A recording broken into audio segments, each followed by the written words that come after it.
Ola, que tal están? Moi boas tardes, son as 6:30, isto é o Conexión Galicia, benvidos e benvidas, 19 de maio. Canto pagarían vostedes por un anaco da Torre Eiffel? Si é que é algo que lles interesa. Pensaron algunha vez a posibilidade de ter na casa unha parte tan, digamos, visual ou tan importante da historia, neste caso da historia de Francia? Falamos disto como curiosidade neste programa, porque ás veces sí que nos gusta tamén dar algunha pincelada de dato curioso, porque a partir de pasado mañá hai un anaco das escaleiras orixinais de ferro da Torre Eiffel que van sair a subasta. Voulles preguntar aos convidados canto pagarían eles e despois adiantamos o prezo de saída desas escaleiras da Torre Eiffel que se van subastar. Javier Casqueiro, moi boas tardes, xornalista galego del País en Madrid. Como estás, Aida Bao, que tal? Moi boas. Cadena Ser, xornalista galega tamén aquí en Madrid, está tamén en Galicia, iba a dicir, eres galega, estás en Madrid. Paula Fraga, como estás? Moi boas tardes, columnista del Español, ademais abogada. Ricardo Colmenero, tamén galego, moi boas. E xornalista en El Mundo, moi boas. Canto pagaríades? A ver. É que eu prefiro unha viaxe a París. Ah, mira, ir a París directamente. Eu por aí que leve outro anaco da Torre Eiffel, a min que me paguen unha viaxe a París, digamos, unha vez cada 6 meses ou cada ano, e dou por... Non, prefiro iso que o anaco da Torre Eiffel, prefiro subir a Torre Eiffel. Sí, Paula, ti tes visualizas un anaco na casa para colocar unha estrutura de escaleiras desta característica? A verdade é que non, casi que tamén prefiro viaxar, ir a París, vela ali, tocala ali e xa. Mira que a cantidade de sitios onde un pode expoliar patrimonio levando algunha pedra ilegalmente, pero levar un anaco da Torre Eiffel cada un pola súa conta sí que está complicado porque habería que ir cun soldador. De todos os sitios habería que mirar a autenticidade, non, dos anacos que se vendan, non, porque seguramente poderán aparecer moitísimos máis como pode ser cas pedras, non, do famoso muro de Berlín, que seguramente se quitáramos un anaco das que temos todos na neveira aparecerían para 5 ou 6 muros, para a muralla china aproximadamente. Javier, ti non pagaría. No tengo mucho interés. Preferiría un buen queso francés ou algo así. Tamén. Algo así. Bueno, pois digo o prezo de saída que vai ser de... Non é que o diga eu porque o decida eu, ni moito menos, pero é que a Casa de Subastas francesa, que a partir de pasado mañá, hoxe 19, do 21 de maio, saia a subasta, son 2 metros de varios chanzos de ferro orixinais da Torre Eiffel de Francia, precio de saída 153.000 euros. Atención, porque non é a primeira vez, ni moito menos, que se subasta un anaco desta estrutura de ferro. Xa noutras ocasións houve tamén partes desas escaleiras que se subastaron e chegaron a pagarse por esas escaleiras ata 500.000 euros. Non é pouca cousa, E estas escaleiras que se van subastar a partir desta semana están en mans dun coleccionista privado francés que hai tempo que as mercou tamén noutra subasta, non sei canto pagaría por elas, pero agora é moi posible que multiplique por 5, case seguro, o prezo ou máis que pagou por elas. Pero si son orixinais e están, ademais, en mans dun coleccionista francés. Hai coleccionistas para todos os gustos e hai tamén pezas de colección para todos os gustos. E outra curiosidade tamén, que tamén é unha cousa de colección, os Pokémon. Saben vostedes que son os Pokémon, eses bonecos, aí están vendo. Bueno, pois hai un aeroporto en Xapón que está tematizado absolutamente con máis de 100 figuras de Pokémon. Que vos parece a vos? Bueno, é que os xaponeses, eu que teño a sorte de ter estado ali unha vez, e que os xaponeses co tema dos Pokémon, do anime e tal, son, vamos, unha cousa loca que ademais chega, digamos, aos adultos, non é algo que se circunscriba aos nenos, é que en Xapón, digamos que o tema dos debuxos animados o levan por bandeira, así que non me sorprende. Paula, tamén xa que falamos de viaxar, non? Pois mira, pois agora aquí un aeroporto en Xapón. Sí, a min pareceme unha fricada monísima. Sí? Sí, nada máis. Ricardo, é unha curiosidade. Que chegue a seguinte moda. De todos os sitios, non dixeras antes que eran 2 metros de Torre Eiffel. Eso xa é unha escultura icónica. Se levas 2 metros para o xardín da casa, entón sí que tens que pagar un prezo considerable, xa. Sí. É unha obra de... Xa estamos a falar dunha obra de arte. Esas 150.000 euros de saída parecen... Non, a cada un hai obras de arte máis pequenas e moitísimo máis cara, pero xa ter un anaco auténtico no xardín da casa, seguro que algún lle interesa pagar ese prezo. Bueno, eu creo que tes que ter moito diñeiro ou estar moi aburrido para ese tipo de cousas, verdadeiramente. Non creo que sexa o noso problema poder pagar eso. Non, era simplemente eso, unha curiosidade. Estaban falando tamén da curiosidade dese aeroporto en Xapón, porque puxeron en marcha esta iniciativa para tratar de atraer clientes, é dicir, turistas neste punto, porque esa é unha localidade onde houbo un terremoto o ano pasado, no 2024, deixou máis de 500 persoas falecidas. Entón, a partir dese momento, nese lugar que tiña eu aquí anotado onde era o aeroporto, chamase Noto Satoyama, está na prefectura de Ishikawa, no Xapón, pois aí houve un terremoto, morreron 500 persoas, hai 2 anos e entón están notando unha baixada moi considerable de turistas e de visitantes. Entón, tratan de incentivar de novo a chegada de xente a esa zona, pois, entre outras cousas, facendo isto nos aeroportos. Ten moita trascendencia para nós, para a Conexión Galicia ou para vostedes que nos están vendo agora mesmo este do aeroporto do Xapón. É probable que algún de vostedes, algún de vos vai a ese aeroporto, pois xa sabe o que se vai a topar ali. E o da Torre Eiffel, pois o mellor tamén é posible que algún de vos, algún de vostedes, poida puxar por ese anaco de escaleira. De calquera xeito, non é o obxectivo central deste programa falar de datos curiosos, pero sí que ás veces nos gusta meter algunha información destas características. Hoxe non é un dato curioso, pero sí que para moitos é moi sorprendente, unha nova que apareceu iba a dicir media mañana ou un pouco antes, a imputación do expresidente do goberno José Luis Rodríguez Zapatero por blanqueo de capitais. Quen quere comezar con este asunto, que é un tema que ten moito calado a nivel político e a nivel social tamén seguro. Aí dá. Sí, bueno, eu creo que é unha noticia que tennos acudido a todos, non? Levamos, non sei se 10 horas, pero son 10 horas de informacións constantes porque levantouse o segredo do sumario. Claro, porque é unha investigación que leva meses. Moitos. E agora, cando sai a luz e cando el recibe tamén a citación. Eso é. Veremoslo declarar o próximo día 2, pero xa esta mañá foi de rexistros no seu despacho en Ferraz, en Madrid. Para min creo que un golpe tremendo, polo menos a nivel mediático de momento, para o Partido Socialista. É certo que as acusacións son moi graves, é o primeiro expresidente do goberno de España en estar imputado por corrupción. O que a min tamén me gusta destacar cando xurden noticias de tantísimo calado, levo dende a mañá escoitando que non son a única xornalista que o di, é que isto é só inicio. Quer dicir, agora queda unha fase de instrucción moi longa, na que en teoría hai que confirmar todo o que está nese auto do xuez, hai que ratificalo e despois, se hai suficientes indicios, apertura de xuizo, non? Entón, ainda imos ver unha investigación moi longa na que poden perfectamente ir xurdindo novedades cada día. Dicía agora, antes de entrar o plato con Ricardo, que a min sorpréndeme moito a contundencia de Zapatero, non? Que non tardou prácticamente nada en sair hoxe un vídeo. Non, de Zapatero, do propio aludido, sí, porque publicou un vídeo para que, digamos, xa chegara a hora dos telexornais e todo o mundo pudese ter a información de que se levantaba o segredo e do que se lle acusa e, ademais, a súa declaración negando todo, non? Que me sorprende moito a contundencia de Zapatero, porque a ver, é que de entrada a mí non me parece un perfil, claro, despois cousas veredes, non? Pero de entrada a mí non me parece un perfil que teña necesidade de meterse neste lío. O expresidente Zapatero pode facer, como tantísimos outros expresidentes do goberno español e outros exaltos cargos do goberno, pode facer moitísimo negocio na súa vida post-cargo, non?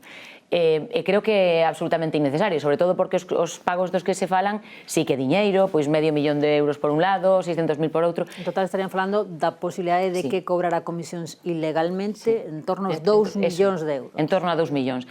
Pero que realmente el, polo seu posto, ten formas lícitas e legais de poder chegar en un proceso de anos. Pero segundo acto tamén polo seu posto, precisamente, podería ter pasado isto e ter acceso a iso. Falabas aida dese vídeo, que é certo que ás poucas horas de que saltara a luz todo, o propio expresidente gravaba e lanzaba como unha especie de comunicado. Imos a escoitalo. Deseo, en primer lugar, expresar mi disposición, por supuesto, a colaborar con la justicia. Al mismo tiempo, quiero reafirmar que toda mi actividad pública y privada se ha desarrollado siempre con absoluto respeto a la legalidad. Mi actividad privada y los ingresos y remuneraciones que he tenido han sido declarados vía IRPF con absoluta transparencia y legalidad. Además de ello, quiero reafirmar con toda contundencia que jamás he realizado ninguna gestión ante ninguna administración pública ni el sector público en relación con el rescate de Plus Ultra, ni ante ninguna otra administración. Por tanto, lo reafirmo con toda contundencia. Asimismo, quiero volver a reiterar que jamás he tenido una sociedad mercantil, ni directamente, ni a través de terceros, ni en España, ni fuera de España, ni he participado en ninguna operación de este tipo. Bueno, Paula, jamás, moitas veces di, con total contundencia, así que é unha mensaxe na que quere transmitir moitísima seguridade, negando o que as acusacións. Claro, el ten que facer o seu papel, e dende logo a mí non me sorprende esa contundencia, creo que forma parte da narrativa.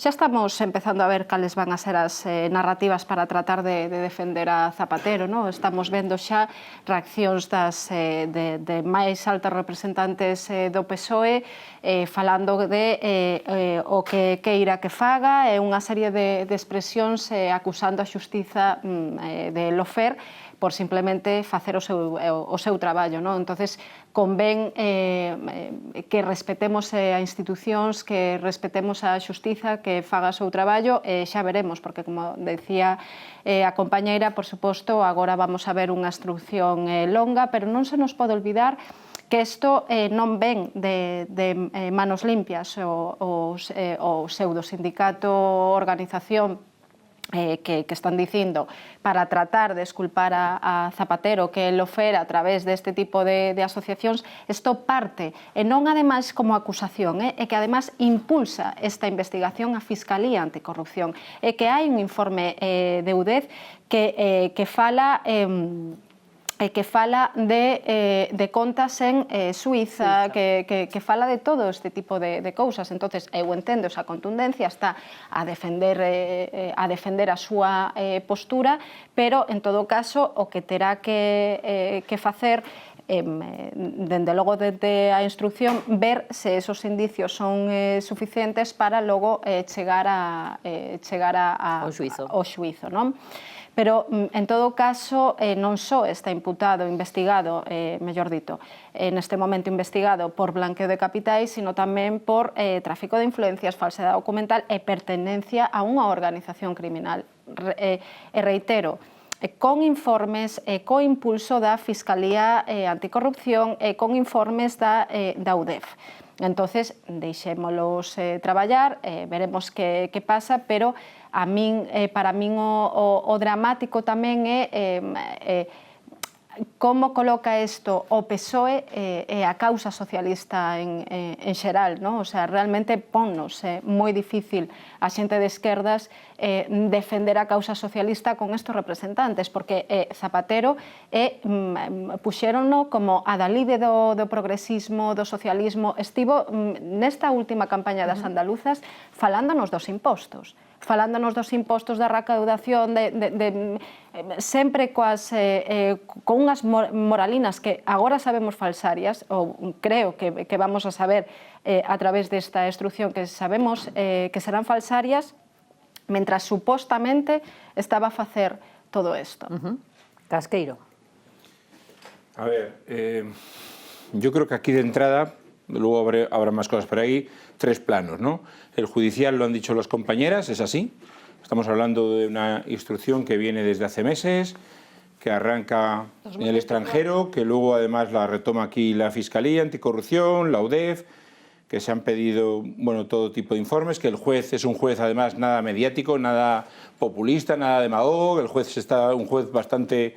Todo el mundo estamos haciendo los perfiles, porque era un juez bastante desconocido y estamos averiguando que es un señor al que todo el mundo tacha especialmente de riguroso, especializado en temas de criptomonedas, de este tipo de blanqueamientos, de este tipo de delitos. Por la parte judicial, pues veremos, vamos a arrancar con la cautela de la presunción de inocencia, pero es verdad que luego, cuando tú te lees lo que estamos desarrollando en los medios de comunicación paso a paso del resumen y del auto, aquí aparecen ya muchos indicios, yo no sé si serán pruebas suficientes para un juicio, no es mi labor, pero aquí aparecen muchos indicios de operaciones extrañas para un expresidente del gobierno, ¿no?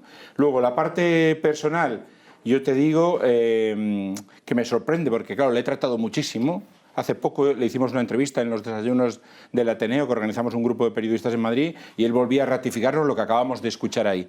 Yo lo he declarado todo a Hacienda, yo he hecho conferencias como hacen todos los expresidentes, que es verdad, está todo perfectamente legal, no sé por qué me atacan porque soy uno de los arietes del sanchismo. Y ahí voy a la tercera, que yo creo que es lo que tiene ahora mismo en shock al Partido Socialista y al Gobierno. Y lo tiene en shock, lógicamente, no estamos hablando, y hay que decirlo así, no estamos hablando de un dirigente cualquiera, estamos hablando de uno de los resortes y de los pivotes fundamentales ahora mismo del sanchismo, lo que llamamos el sanchismo, que en general es Pedro Sánchez. Hay que decir que en su día Zapatero no apoyó a Pedro Sánchez, pero da igual, hace ya mucho tiempo que eso se pasó, y él es uno de los auténticos baluartes del sanchismo, fue una de las piezas claves en las elecciones del 23, lo estaba siendo en todas las campañas electorales que se reclamaban, la última, como bien decía la compañera, en Andalucía. Y eso, yo te digo, vengo del Congreso, hemos hablado allí con algunos de los dirigentes del PSOE y estaban verdaderamente desolados y en shock, ¿no? En shock, y yo creo que esto, y lo dejo ahí, nos debería, nosotros desde el punto de vista periodístico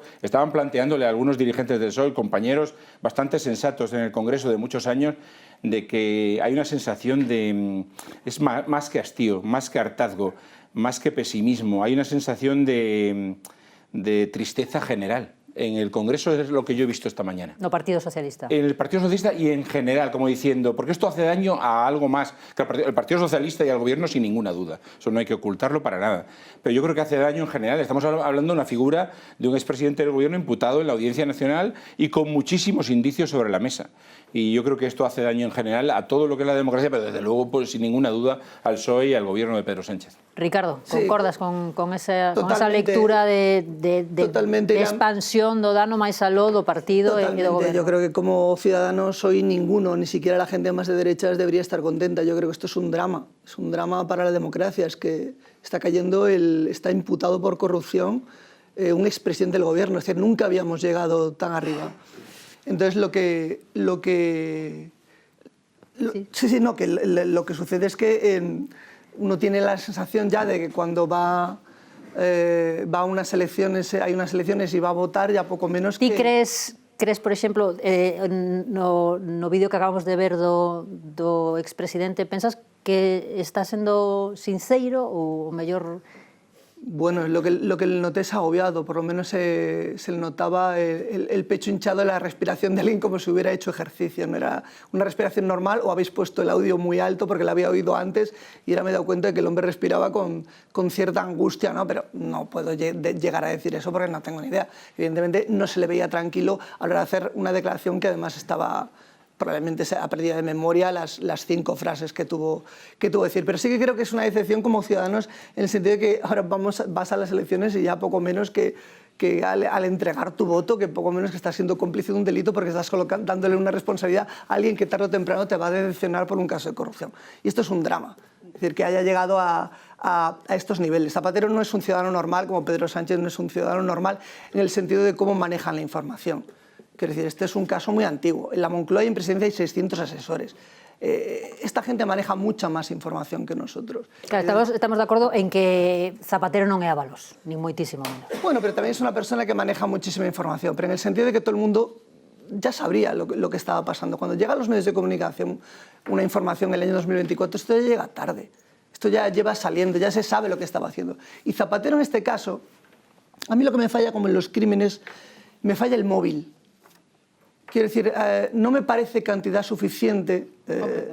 2 millones de euros, para ti, para mí, es muchísimo dinero. Para un presidente de un consejo de administración esto lo gana en nada de tiempo, estos 2 millones de euros. Es un señor que puede dar conferencias a 30 o 40.000 euros. Es decir, no tiene ningún sentido que por 2 millones te pringues, te arriesgues, que hagas un esfuerzo para ganar 2 millones de euros, me lo creo. Pero que te arriesgues hasta este punto, son 85 folios de auto, en el que no es simplemente que Zapatero aparezca por ahí como un asesor o como un mediador en el caso de Prosultano, no, le está situando a la cabeza de la organización. Para ellos está sirviendo de los correos electrónicos que compartía con su secretaria personal. Quiero decir, no me cuadra, y sobre todo el nivel de lo burdo que ha sido en el caso del asesoramiento de los informes, porque estamos hablando de informes que al final, como él declaró en el Senado, muchas veces eran verbales y que muchas veces se limitaban simplemente a ideas. porque el que elaboraba al final los informes era una persona que cobraba 18.000 euros. Eso está en esta persona también tuvo que ir a declarar.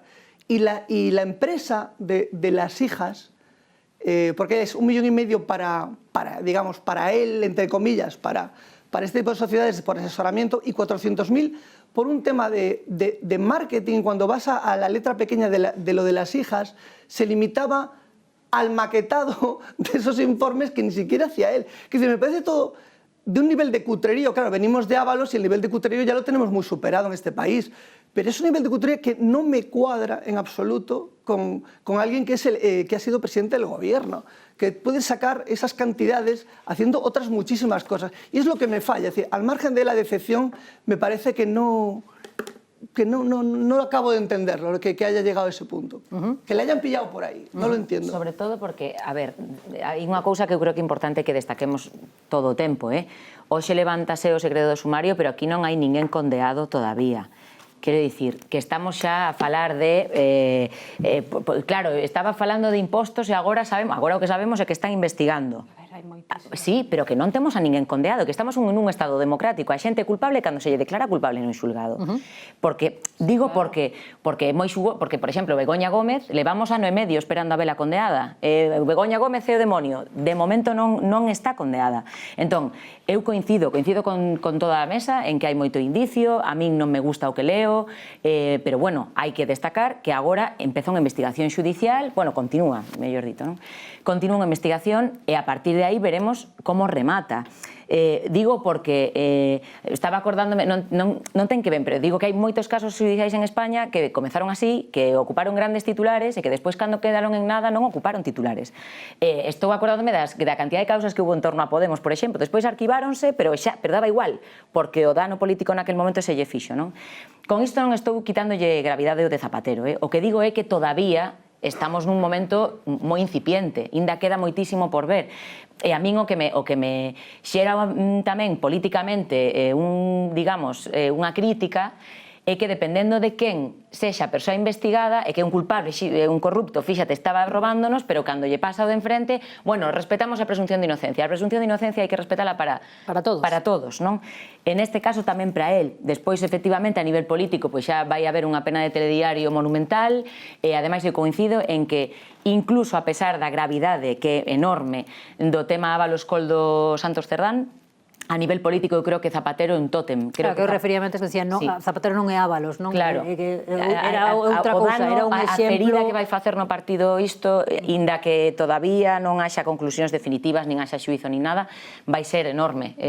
Estamos a un ano das xenerais, non sei como vai avanzar a instrucción, pero... Claro, que comentabas ti antes que te sorprendía o rápido que o propio Zapatero saía con esa mensaxe que acabamos de ver. Además, estaba nun contexto que mellor tampouco axudaba moito que fora nun xardín dunha casa tan, digamos, tan de campo, así non pegaba moito. Pero, bueno, a cuestión é que rapidamente lanzou esa mensaxe. Non sei se vos parece tamén, Casqueiro, que moi rapidamente Pedro Sánchez tamén saliu a dicir que hai que defender, en principio, a figura de Zapatero e que hai que, evidentemente, a presunción de inocencia, pero non sei se te parece tamén moi rápido ou... A ver... É un tema moi delicado para o partido. Hay varias cosas que subrayar. No es ajeno a todo esto que acaban de pasar unas elecciones en Andalucía. Y no es ajeno porque ha pasado más veces, que ante citas electorales importantes, donde además normalmente el Partido Socialista ha tenido malos resultados, ha habido resoluciones judiciales, investigaciones judiciales, etcétera, etcétera, de distintos casos del entorno del presidente, de su familia y en la cúpula del partido. Hace un año, va a hacer un año, cuando Zapatero vaya el 2 de junio a declarar ante la Audiencia Nacional, ante el juez de instrucción número 4, será prácticamente un año de lo que pasó con el caso Santos Cerdán. Y muchas de la escenografía que vivimos entonces, me acuerdo porque estaba en el Congreso, nos dijeron lo mismo, lo defendieron, no puede ser, va a ser imposible de ninguna manera, y luego... Es cierto que tamén era unha figura como solvente no partido. Bueno, era el secretario de organización, la mano derecha, después de lo que había pasado con Ábalos, y nos lo encontramos con la fotografía aquella leyendo el auto que él mismo no sabía qué hacer y dónde meterse. Luego tuvo que ir a dar explicaciones a Moncloa, a Pedro Sánchez, y la verdad es que no supo qué decirle, ¿no? Con lo cual, bueno, yo soy prudente, obviamente, soy prudente, presunción de inocencia, pero es verdad que esto es un daño enorme. Y tú decías, Pedro Sánchez, es que Pedro Sánchez es verdad, te lo relacionaba con las elecciones porque el año ha sido duro. Sí. El año viene de 4 citas electorales, Era previsible que fuera duro, pero ha sido muy duro para el Partido Socialista, la última tremendamente duro. Y claro, cuando parece que te piensas a recuperar y elaboras en tu cabeza una estrategia pensando en el año que queda para las generales, en recuperar un poco el aliento, en pocas horas te dan en una de las personas de tu máxima lealtad, un poco una confianza. línea de flotación probablemente, Pues, ¿no? yo creo que ha hecho lo que tenía que hacer, ha mandado un mensaje a la ejecutiva del partido para que intenten, digamos, paliar todos los aspectos negativos que tiene esto, pero yo creo que ahora mismo eso es un desideratum casi imposible. A mensaxe, Ricardo, que sai un pouco do Partido Socialista é tranquilidade. Hai que esperar, non hai que precipitarse, e de momento, pois iso, sobre todo, presunción de inocencia, sí, pero tamén un pouco como frearse a ver, a esperar o que pase nos vindeiros días, porque, bueno, o día 2, en 14 días, vai declarar na audiencia. Sí, decía Casquero que coincidían as eleccións moitas veces o caso de corrupción, pero o nivel de casos de corrupción e de eleccións que temos, xa non sei se son as eleccións as que coinciden coa corrupción ou a corrupción a que coincide coas eleccións. Precisamente estábamos falando antes na trastenda de que si estaba sendo igual de contundente ou non o Partido Socialista a hora de defender a Zapatero que fora cos casos de Ábalos e Santos Cerdán, que finalmente, efectivamente, como di Casqueiro, ata o derradeiro segundo defendeuse inocencia de Santos Cerdán, falaba Sánchez de Menudo Inventada, estivo lendo no mesmo Congreso o auto onde estaban as grabacións. Estaba sentado Santos Cerdán como diputado. Quero dicir, se afixeches un mínimo de previsión de que vai ser o auto, valotelo nas mans, non entres, entres no Congreso, estás aí a lelo cunha tranquilidade que non... É abraiante o feito de que se sean capaces de con esa frialdade, pensar que ata o derradeiro segundo que non vai aparecer. Sobre todo, cando xa digo, manexan moitísima máis información. Eu penso que neste caso, falaba Pachi López de que o asunto era grave. É certo que voltamos a escoitar fango, dereita mediática, van contra nós, esa forma de manexar os casos de corrupción como se foran ataques contra o partido, contra nós, por defender determinadas ideas, entón temos que unirnos en torno a estas ideas, e unirse en torno a estas ideas significa estar detrás de determinadas persoas que están sendo atacadas injustamente. Esta fórmula que leva sendo utilizada en todos os casos de corrupción, esta vez noto a máis feble, non tanto que, por suposto, entre os cidadáns socialistas que poden estar cansados deste discurso mentres se siguen confirmando as cousas que van saindo, no caso, xa digo, Ábalos, Koldo, Santos Cerdán, senón que neste caso non sei se tanto por non pillarse os dedos como polo feito de que o discurso este xa non funciona. Temos que sacar outra cousa. Sí, bueno, o discurso este non funciona, pero siguen a poñelo en funcionar, ou tratar de poñelo a funcionar, e a min pareceme totalmente deleznable. Estou de acordo coa compañeira cando decía cuidado as dobles varas de medir. É que non hai nada máis deshonesto intelectual e políticamente que as dobles varas de medir. Polo tanto, sexa que sexa o presunto corrupto, presunción de inocencia, agora ben, cando falamos de uns indicios, porque isto non empezou fai 2 meses, a trama de corrupción, de presunta corrupción asociada a Plus Ultra comenzouse a investigar en 2024 polo fiscal de anticorrupción. Pois foi no 21, non? Cando se empezou. Pero esa denuncia manos limpas. A denuncia, sí, claro. Que isto. O sea, moita máis seriedade a Fiscalía de Anticorrupción que o de Manos Limpias, dende logo, non? Entón, claro, non ven de fai 2 días, temos un auto con uns indicios absolutamente apabullantes, veremos o que pasa. En todo caso, con esos indicios, con ese auto, pois non sei se podremos falar de corrupción económica xurídicamente falando, non? Pero dende logo hai unha corrupción política e moral brutal. Eso hai que denunciarlo dende xa. E logo outras das cousas que se din que non cadra, non? Que non parece que non hai motivación, porque podería gañar diñeiro de moitas outras formas. Non é o noso papel saber se encadra ou non. Ademais, primeiro, non coñecemos personalmente o presidente, non sabemos cal é a súa moral, aunque podamos intuílo ou non a través deste auto. En todo caso, para a xustiza tense que cumprir os elementos, os requisitos do tipo delictivo, non? O sea, é o que parece que pode pasar según estos indicios no auto. E logo tamén non se nos pode olvidar que falamos non só de esa suposto adalide do progresismo e do socialismo, senón tamén que falamos de un conselleiro de absoluta confianza de Pedro Sánchez. Pedro Sánchez que non vai decir nada respecto á súa responsabilidade no sentido de un secretario de organización na cárcere, outro non está na cárcere pero tamén investigado. Os conselleiros e os máis cercanos, todos investigados. Polo menos ten unha culpa invixilando, porque non sei como todas as persoas cercanas a ti acaban así. Vale, pois collendo ese argumento, que pensades que pode pasar se a cousa acaba saindo como parece que hai indicios, non sabemos que vai pasar, pero que pasa se realmente Zapatero culpable? É que eu creo que vai depender moitísimo do momento no que se saiba que é Zapatero culpable, porque temos por diante un calendario que, digamos, vai condicionar por completo... Electoral, Claro. Quero dicir, temos visto fases de instrucción moi longas, entón depende moitísimo, se se sabe antes das xerais, se se sabe despois, dependendo das novidades que saian ou que podan impactar na opinión pública. E que eu creo que aquí, igual que no caso de Ábalos, Cerdán e demais, que tamén falábamos do seu impacto nas eleccións autonómicas, aquí vai ter moito que ver o timing, o momento no que ocorre, non? A min, de todas maneiras, claro, gustaríame recordar que o tema está en demostrar a implicación ilícita de Zapatero. Quero dicir, o expresidente xa ten admitido, fixo no Senado, na Comisión de Investigación... Que cobrou comisión. Sí, que él era unha persoa que exercía de intermediario. Que mediaba, que tiña unhas condicións, pero sempre baixo legalidade. Aquí a diferenza está en que o xuiz ve delito ou ve indicios de delito e Zapatero di que él todas esas actividades as realizaba de forma lícita e declarada. Entón, non é que de repente... Claro que a trama de corrupción se leva investigando moito tempo, pero para min o gran titular é se demostra que Zapatero estaba dentro desa trama de corrupción, non? Mais algo de que outras persoas podan estar e podan resultar condenadas, pero aquí o clave se está ou non el implicado e se pode demostrar legalmente que cometía un delito, non? Donde está a liña entre intermediar e non cometer un delito e intermediar e cometelo.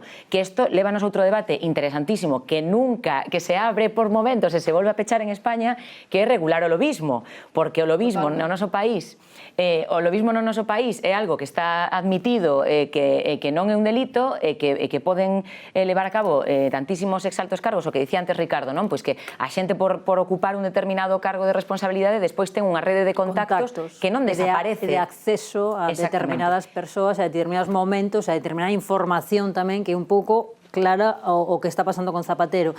Nese auto de 85 páxinas o que se di é que pola súa influencia, polo seu acceso a segundo que contactos, a segundo que información, pois puido mediar e sacar un beneficio económico para terceiros e supostamente de maneira ilícita tamén para él. Dicía Aida, a ver a que velo, pois niso está a investigación, unha investigación que se todo sae mal para Zapatero, Ricardo, pode supoñerlle máis de 10 anos de cadea. Sí, 16 anos creo que sumaban aos tres delitos que se lle imputan.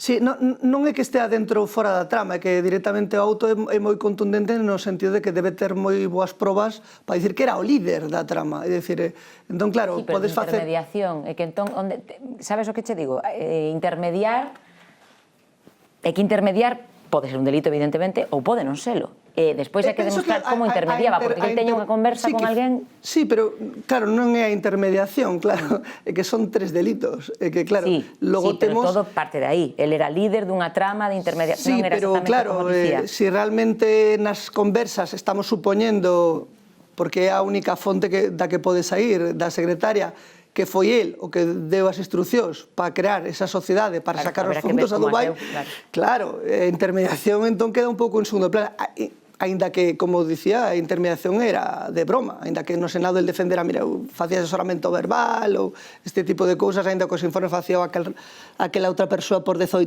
euros, claro, era un asesoramento de broma, pero, claro, na trama societaria que como ben sabemos este xuiz sí que manexe ben, non está colocando nunha mediación dunha trama societaria nun paso, non. Ten que ter algo para dicir que era o líder desa operación. Que deu a orde, aínda que non este o seu nome. É que aí vou, que a min gustaría, porque enteño que el terá algo contundente, co que se poda demostrar que el deu a orde, que é o que di, a Está falando de testaferros, de sociedades Ainda que sexa opacas... a famosa gateira que atope, como atopou Pedro Sánchez, cando, claro, a figura de Julio Martínez neste caso é moi importante, pois acabas dicindo, pois, Julio Martínez, o meu amigo que ia correr todas as semanas, que decepción, quen ia saber, que cousa, que sorpresa, non? Como pasoulle a Sánchez cos seus amigos, non? Entón, claro, supoño que esa sería a derradeira saída sempre que taparas ben os buracos, pero el neste caso tampouco é que estea moi interesado en tapar os buracos porque a maior está recoñecéndoa. En canto, perdoa, que era a pregunta do Partido Socialista en como pode afectar, claro, está sendo a un escenario electoral segundo o calendario, non? Pero, claro, igual podemos ir un pouco máis ao presente, como reclamaba Vox hoxe, que é unha moción de censura e todo isto. Claro, por moi mal que lle vai a Pedro Sánchez, por moitas eleccións que perda, que os socialistas en Andalucía están cabradísimos por como foi a campaña, por como foron os resultados, que vai desmantelar o partido, que isto é horrible, que isto vai moi mal, mira o que din os outros valóns socialistas. Ao final, quen ten a Sánchez non é só o Partido Socialista. Sánchez está no goberno coa axuda de outros partidos. Entón, son os outros partidos tamén os que terán que ter unha opinión. Oi, pois, igual estamos dándolle o goberno a un partido que está podrido de corrupción, que a xente está cansada, que non ten ningún... Non, é dicir, Sánchez non ten ningún... Se mañá meten a Santos Cerdán no cárcere outra vez, e mañá meten a Zapatero no cárcere, pero Sánchez seguirá na Moncloa e non pasará nada se ningún partido decide que non pode seguir máis no goberno. É dicir, son 5 ou 6 partidos que teñen que tomar tamén esa decisión. Non é un problema do Partido Socialista, é un problema de moitos partidos. Dos seus socios de investidura. Estou totalmente de acordo con esa reflexión, porque además a min escamoume moitísimo hoxe. Sae Ione Belarra, Podemos, a falar deste caso, en vez de falar que a xustiza faga o seu traballo, que se investigue debidamente, a mesma xente que no 15M iba contra Zapatero, polas políticas de austeridade, pola mala xestión da crise, polo cambio do artigo 135 da Constitución. Parece que se olvidaron dos valores socialistas, do que ten que facer un partido de esquerdas, e aquí apoiando a un presunto corrupto e falando de lofer.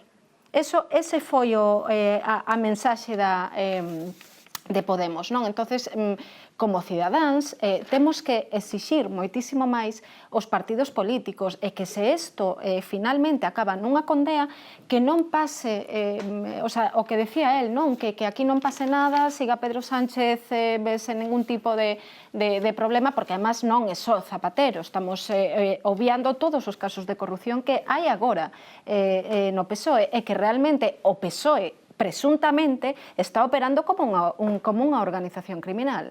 Tense que acabar esa forma de... Pero para operar como unha organización ten que estar organizada e todos no hallo, non 3 persoas por un lado facendo negocio e un expresidente do goberno que non ten un cargo agora... Non son 3 persoas. Vamos a ver, para falar dunha organización criminal, tens que demostrar que o partido político está no seu conxunto exercendo unha actividade. E a toda agora, unha organización criminal non é Ábalos con coldo de Aldama robando, pero de verdad vamos a tratar de encapsular o que fixo o PSOE ao longo de todos os anos en 2 persoas. Que na investigación que está en torno a Ábalos a coldo de Aldama, o Partido Popular e toda a ledeita mediática falou de organización criminal e ata o de agora non está probado xurídicamente que houbera financiación irregular do partido. Entón, onde é unha organización criminal? E que se falamos de organización criminal temos que poñer por diante as probas de que é unha organización criminal. Senón, canta xente está militando no Partido Socialista ou no Partido Popular? É moi ben pola xente que milita... Miles de persoas. Entón, son todos unha organización de corruptos? Non saques conclusións do que eu digo. Eu estou a decir, además, penalmente, no Código Penal, a organización criminal, o sea, a partir de 3 persoas que se asocien para perfecto, entonces eles son unha organización, pero non o partido político, Paula, o partido político está amparou a estos suxetos. Amparou. O partido político sabía, o partido político sabía, amparou. Pero por qué? Con que probas? Cando sabemos que o partido político amparou? Pedro Sánchez estaba apoyando a Sancho Cerdán, para que roubase. Estás dicindo que o presidente do goberno sabía? Estou dicindo, mira, por favor, non hai probas de todo iso. Foise de xira no suposto Peugeot que logo era o Mercedes, que para eso son falsarios. Pero non hai probas de todo iso, Paula. Non hai nin siquiera unha culpa en vigilando de Pedro Sánchez por rodearse política, un castigo político que ten que, por suposto, do máis corrupto que hai e do máis chusco con Coldo e compañía. Por suposto, pero é unha cousa, outra cousa é demostrar que o presidente do goberno ou o partido político estaban amparando un delito. Para eso está traballando a justicia. Pero que non está probado, non hai probas de eso, además non hai nin indicios. Estás a investigar financiación irregular. Sí, o partido político de momento non hai ninguna proba que o vincule. Financiación irregular quere decir a máxima corrupción. Hai billetes de 20 euros. Bueno, sobres que vimos por todos lados. Con 825 euros postos así, efectivamente, pero vamos, non máis de 3 minutos levades falando as dúas, é verdade que non, é que sí que nos gusta cando vos enfrentades e cada un defende a súa posición e de unha maneira ademais moi viva e con argumentos. Deste programa que nos gusta é un pouco esa confrontación tamén, pero que é unha confrontación boa, pero non sei se Casqueiro ou Colmenero queredes decir algo sobre isto que estaban comentando elas. Podemos derivar la conversación a otros temas, pero desde luego en lo que hoy hemos leído no viene nada de organización criminal. Sí, yo creo que no. Sí. Zapatero, perdón, está investigado por pertenencia a organización criminal. No solo no intervenimos, sino que cuando vamos a empezar nos interrumpen. Organización criminal, por eso digo, organización criminal del PSOE no viene nada y no hay hasta ahora, es verdad lo que decía Aida, no hay ninguna prueba sobre organización criminal. Las conclusiones que el PP haga o que hagan algunos sobre eso están bien, pero yo me limito a lo que estábamos hablando a día de hoy. Decíamos también hace un rato, ¿no? Con el tema de la intermediación, decía ahí, me parece un debate interesante, porque es verdad que sin querer comparar nada, porque me sienta mal eso y no lo hago, pero es verdad que los expresidentes del gobierno hacen esa labor en general. El tema que habrá que demostrar aquí no es solo que haya hecho la intermediación, que él mismo ha reconocido que ha hecho intermediaciones. Por cierto, una de las empresas, estaba viendo ahora que lo publicamos, una de las empresas citadas hoy en el auto del juez ha salido a decir que esas labores el expresidente las hizo y las hizo legítimamente y que están ahí los trabajos. Habrá que demostrar todo esto, ¿no? Yo creo que la clave no está ahí. La clave es si en un momento determinado, gracias a esa teórica intermediación, se consiguió el rescate y que el gobierno, que estaba supuestamente receloso, concediera el rescate para una aerolínea como Plus Ultra. Y que la participación del expresidente fue clave, porque a través de ese empresario amigo que decía Ricardo, de Julio Martínez, hay, y ya estamos publicando mensajes, mails, WhatsApps, aludiendo a ZP, el presidente, tal, o sea, mensajes que teóricamente, pese a que él borraba el móvil, hay mensajes que parecen indicar ahí, pero ninguno de ellos, hasta lo que yo he leído, otros habrán leído otras cosas. Claro, que estamos falando moito, pero ás veces sí que me dou de conta de que non damos o mellor o contexto necesario para entender realmente o que falamos. Eso porque es lo que estamos hablando ahora. Claro, que se está a investigar é que houve unha axuda do goberno despois da pandemia a unha compañía aérea pequena, Plus Ultra. Bueno, unha ayuda a todas.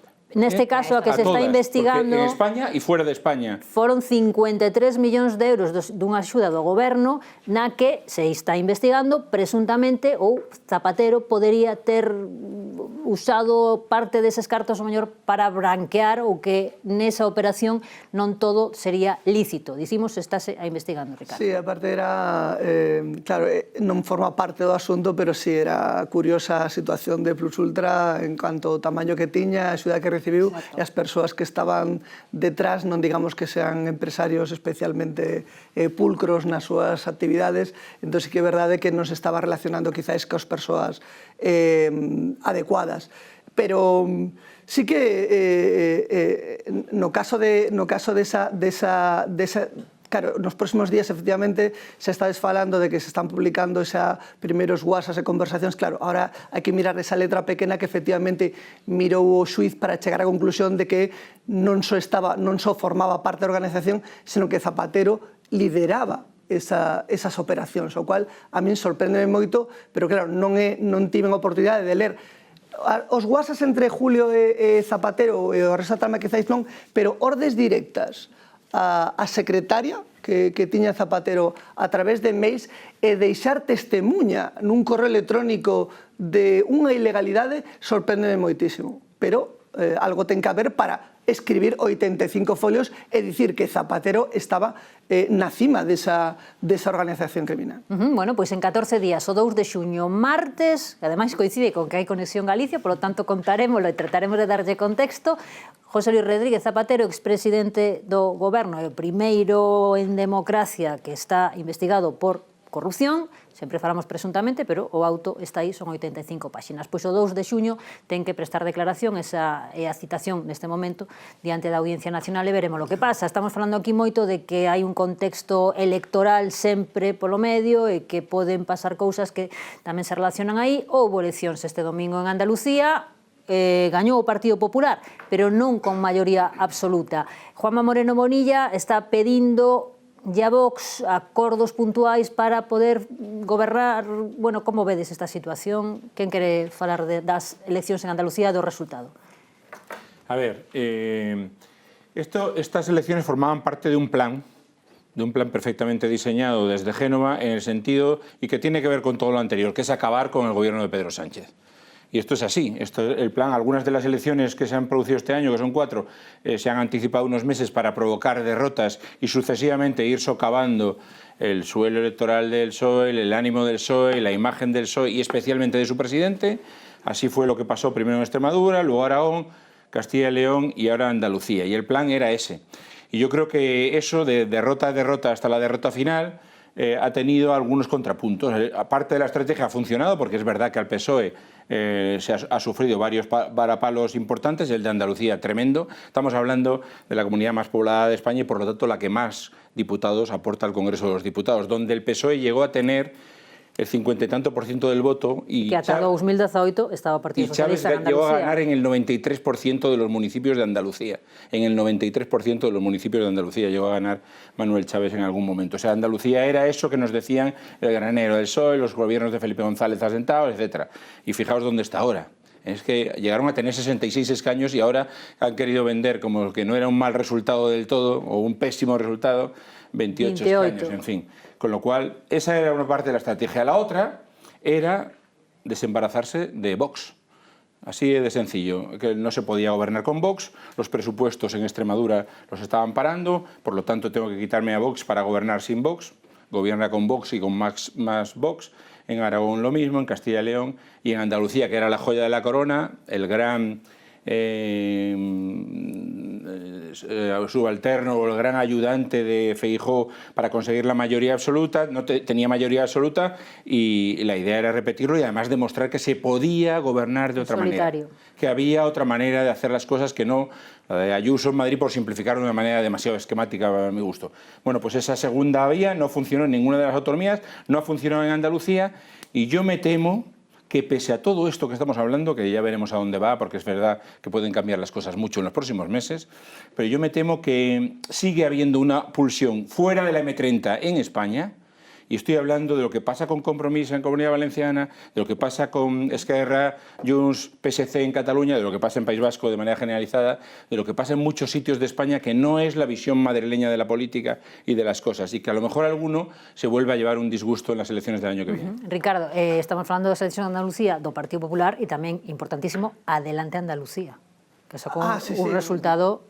Probablemente foi máis responsable que vos, que apenas subiu de que non lle saíran as contas o Partido Popular. De todos os xeitos, en clave nacional, penso que dende Madrid Pedro Sánchez analiza isto un pouco como podería en clave futbolística analizar Florentino, non? É dicir, podemos perder partidos de Liga mentres levamos a Champions. A fin e al cabo, a Champions é o goberno de España. Como dicía... queixábanse de que si, evidentemente en Andalucía os socialistas estarán moi tristes, estamos falando dun partido que está perdendo un montón de eleccións, hai 21.000 concelleiros que evidentemente estarán preocupados de cando cheguen as eleccións municipais. Que a situación de seguir así, pois son moitísimas familias que dependen de que vai ben o Partido Socialista. Sobre a causa, non? O feito de que en Madrid Pedro Sánchez vendera venderase a extrema dereita catalana, non no caso de Carles Puigdemont, que estamos pagando isto. Por certo, agora o mediador con Puigdemont Zapatero. Isto tamén hai que decirlo, que a súa importancia non é só como un tótem ou un xarrón chinés que temos aí, senón que ten unha importancia clave neste goberno, activa dentro do goberno de Pedro Sánchez, polo menos no caso de Puigdemont. Pois eu penso que no caso de que Pedro Sánchez non tivera ou dixera, mira, pois non vou ceder a extrema dereita catalana, renuncio ao goberno, que goberne o PP, eu dubido que se Núñez Feijóo fora o presidente, as cousas foran de ir mellor o Partido Socialista de Andalucía. Eso é política ficción, pero eu creo que non lle ir mellor. Eu penso que non tiña outra saída, eu entendo que a xente estea nerviosa, pero unha vez máis Pedro Sánchez vai na xogar todo a final da Champions, que vai ser tratar de chegar a Xerais e a partir de aí tratar de reiniciar a remontada. Bueno, a min falábamos aquí outro día de expectativas, claro, ao final pasa isto, non? Que falamos de, estábamos todos, incluída eu, dando por feito a maioría absoluta, e todos estábamos por feito a maioría absoluta, pero bueno, feito é que Juan Manuel Moreno Bonilla gañou as eleccións, ademais de forma moi contundente. É certo que perdeu, bueno, digamos que aumentou a participación, pero perdeu escaños, e agora depende de Vox. A ver, eu por facer simplemente unha reivindicación a nivel autonómico, a min xa sei que non é unha opinión políticamente, non sei se correcta, pero dende logo non é un comercial hoxe dicilo, pero a min gustaríame que se abstivese o Partido Socialista. Sí? Sí, porque son 2 escaños, o que lle falta para a maioría absoluta, quero dicir, estamos falando de que necesita 55 e 107 en 53, non é unha maioría débil ou está prácticamente aí. Diz que está legitimado para gobernar. Eu creo que sí, que poderían absterse e incluso chegar a algún acordo que lles permitise, se queremos evitar a prioridade nacional. Juan Manuel Moreno non é unha persoa extremista, xa ten demostrado en campaña.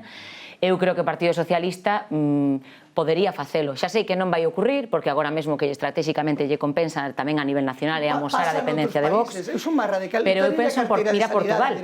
Mira Portugal. En Portugal goberna unha persoa conservadora co apoio da socialdemocracia. Entón, xa sei que non vai ocurrir, pero bueno, últimamente vin que non son a única que cree que podería ser unha posibilidade, así que aí o deixo. E despois a nivel nacional, bueno, eu creo, como estaban tamén comentando, que Pedro Sánchez é unha cousa e as autonómicas son outras. A min pareceme moi relevante un dato que destacábamos moito o domingo, porque pareceme moi gráfico, que é que no 2022 Juan Espadas chega aos 30 escanos e marca naquel momento o chan histórico do Partido Socialista, pero un ano máis tarde hai 579.000 persoas en Andalucía que van a votar a Pedro Sánchez e que non votaron a Espadas. Por que digo isto? Porque agora veñen unhas xerais, eu creo que os códigos son distintos, o candidato é outro, Pedro Sánchez, con todas as distancias a nivel nacional, non é María Xesús Montero en Andalucía, nin chegou no mesmo tempo, nin tivo o mesmo tempo de penetración, porque María Xesús Montero ao final é unha persoa vinculada a Madrid, que aterrou ali con 2 meses para facer unha candidatura, e por moito andaluza que sexas, non hai unha vinculación que che dé tempo a facer a nivel político, non? Entón eu creo que efectivamente Sánchez está centrado nas xerais, pero non creo que sexa extrapolable o 100% o que ocorre nas autonomías. Paula, isto que apunta Aida sería un xiro de guión moi potente, quen sabe, non? O mellor estamos aquí dicindo que ese apoio ao Partido Socialista para que Juan Manuel Morilla poida gobernar, o mellor sería unha maneira de ratificar ese cordón sanitario do que sempre falan a Vox. Pois como desexo, estou de acordo con ela, porque ademais sería unha forma de probar por parte do PSOE que isto que nos din constantemente de ven o lobo, ven a ultradereita, vale? Teñen a posibilidade de facer que non goberne o PP coa ultradereita. Para min, se non se abstén, outra proba máis de que están constantemente ca narrativa, pero eso para eles unha narrativa, pero logo danlles igual, porque están pensando máis na estrategia e no mensaxe que teñen que lanzar, non? Entonces, veremos se o fan, creo que non, tamén como decía ela, creo que non vai pasar, creo que vai pactar PP e Vox, aínda que tamén poño esta posibilidade en riba da mesa, porque tampouco me sorprendería que neste caso se abstiveran e non entraran a facer coalición porque estánse a desgastar. Cada vez que entran nun goberno autonómico, a veces teñen que sair del, como pasou neste concretamente fai uns anos, ou directamente, senón desgástanse e perden moita credibilidade, porque claro, véndese como a radicalidade. Pero ter a oportunidade de entrar no goberno e rexeitala, de feito, desde Vox, aínda tímidamente non din exactamente o que van pedir ou o que pedirían, pero sí que están dicindo nos imos a estar aí, imos negociar. Eles non queren unha consellería, eles queren prioridade nacional. Xa están dicindo que a súa como están noutros gobernos autonómicos, manter esa liña dura de oposición, o sea, sería unha posibilidade interesante para eles, pero en todo caso creo que o que vai pasar é finalmente ese Claro, é Casquero igual porque negaba coa cabeza cando dicía Ida, é posible que o Partido Socialista apoye. Debo haber aterrizado en outro mundo.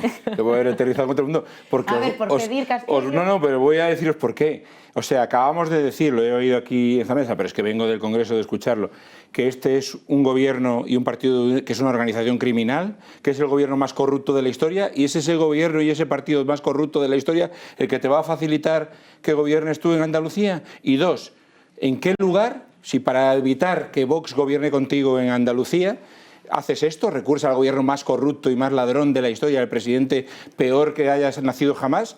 ¿En qué lugar dejas a los compañeros que van a gobernar con Vox en otras comunidades autónomas? Pregunto. Claro, pero a nivel de estrategia política estaría interesante que o Partido Socialista como mínimo ofrecera. E se o PP di que non, o PP di que non, que vai dicir que non. Tú tienes esa opinión, yo te digo la mía. Pero se PP di que non, tamén estás colocando a Feijóo diante dun brete, non, Casqueiro? No es que no vaya a pasar, no va a pasar, no lo veo, no va a pasar, no lo veo, no tiene ningún sentido político y en lo que hemos dicho hace un rato, en un periodo en el que se abre una campaña electoral sería una locura directamente, esa es mi opinión. Sí, pero se o Partido Socialista ofrece iso e o PP di que non, o PP tamén está a dicir nos preferimos pactar contra a dereita que admitir unha abstención. Entón, de alguna maneira, tamén estás colocando a Feijóo frente ao espello, porque eu dubido moitísimo que Juan Manuel Moreno prefira a Vox, aínda que estou dicindo. Lo vas a ver. Sí, no, claro, ímolo ver, pero por estrategia política, pero a nivel democrático, a mí tampouco me parece tan loco pensar que dous partidos que se colocan no centro-esquerda e no centro-dereita de repente vexan que poden evitar unha medida racista nunha comunidade a máis poboada do país e que decidan E María Guardiola e Jorge Azcón e bueno, pero María Guardiola é outro tema xa, Jorge Azcón tamén. Ricardo, creo que é diferente. A ver, que primeiro non yo vai ofrecer, é dicir, pero eu penso que se existira o ofrecemento, eu penso que evidentemente sí que o aceptarían. O que pasa é que o Partido claro, o Partido Socialista non o vai ofrecer porque quitalle o punto 1 do seu argumentario, que son os pactos coa extrema dereita. É dicir, cada vez está, a ver, evidentemente Montero perdeu as eleccións, pero o feito de que o Partido Socialista de Andalucía, que Moreno Bonilla, teña que pactar con vos, é unha media victoria, por non dicir unha victoria inteira. Estás fortalecendo o argumentario de cara ao partido que te interesa, que son as xerais. Bueno, o Partido Socialista de Andalucía reivindicou a perda da maioría absoluta de Moreno Bonilla. Non lle vas a regalar a oportunidade de que non teña necesidade de pactar con vos. Eso é o que me refiro. Pero eu falaba da inxenuidade cidadá, quero dicir, noutros países europeos este escenario é unha cousa Casqueiro segue negando coa cabeza. Xa sei, porque Casqueiro di, estás loca, xa sabes que non vai ocurrir. No, porque Casqueiro é un tipo maior. Pero vamos a ver, noutros países está ocorrendo, non é de repente non estamos a falar de nada. Casqueiro é un veterano para estas cousas. No es Aida solo, lo ha planteado más gente. Podría tener alguna lógica en otro mundo, en otra España, claro. en otro clima político. Te estoy diciendo que vengo de un sitio hace unas horas en las que varios dirigentes del Partido Popular han llamado a ese partido, que teóricamente organización criminal, corrupto, el gobierno más corrupto de la historia, asqueroso, repugnante y no sé qué, no sé cuánto. Me parece de verdad que es vivir en otra época. Tamén durante a campaña o PP a Vox para distanciarse pouco menos tamén que lles chaman nazis e os outros, Vox a PP chamalle o PSOE azul bueno, en fin, todas as cousas que dicen, non? Entonces, se vamos por esa regla de 3, cuidado que pode pasar calquer cousa. Yo creo que el electorado tampouco lo entendería, ni el electorado del PP ni el electorado del PSOE. E non crees que hai xente progresista, Casqueiro, que estaría disposta a que se abstivesen para evitar, por exemplo, a prioridade nacional? Tendría que haber otro clima político en este país y no lo hay. Vosotros estáis poniendo ejemplos de países, incluso en Portugal no hay color. Tú mira cómo se tratan los dirigentes políticos en Portugal. Lo hemos visto en otra época en otros países europeos. En España, a día de hoy, con el clima político, hay un odio cerval ahora mismo entre los dirigentes de los dos principales partidos políticos de este país. Ni se llaman ni hablan por teléfono para nada, para temas de Estado. Estamos ahora en una situación internacional convulsa y no han hablado. Y estáis planteando que si en Andalucía por todos los cañones. Me parece irreal. É certo que aí queda ese desexo, e dicía Casqueiro, non falan, nos falamos, levamos unha hora xa falando aquí neste Conexión Galicia, porque es que nos pasa o tempo rapidísimo, porque sí que nos gusta darlle contexto á actualidade e tamén compartila con vostedes, compartila con vos. Javier Casqueiro, moitísimas grazas, Aida Bao, moitísimas grazas, Paula Fraga, moitísimas grazas, Ricardo Colmenero, moitísimas grazas e as máximas grazas sempre son para vostedes, para vos, porque están aí escoitándonos, seguíndonos, e iso é o que nos dá a nos a enerxía para seguir traballando. O vindeiro martes estamos aquí de novo no Conexión Galicia a 6:30 en directo. Grazas por acompañarnos. Sabela, que sempre nos quedamos.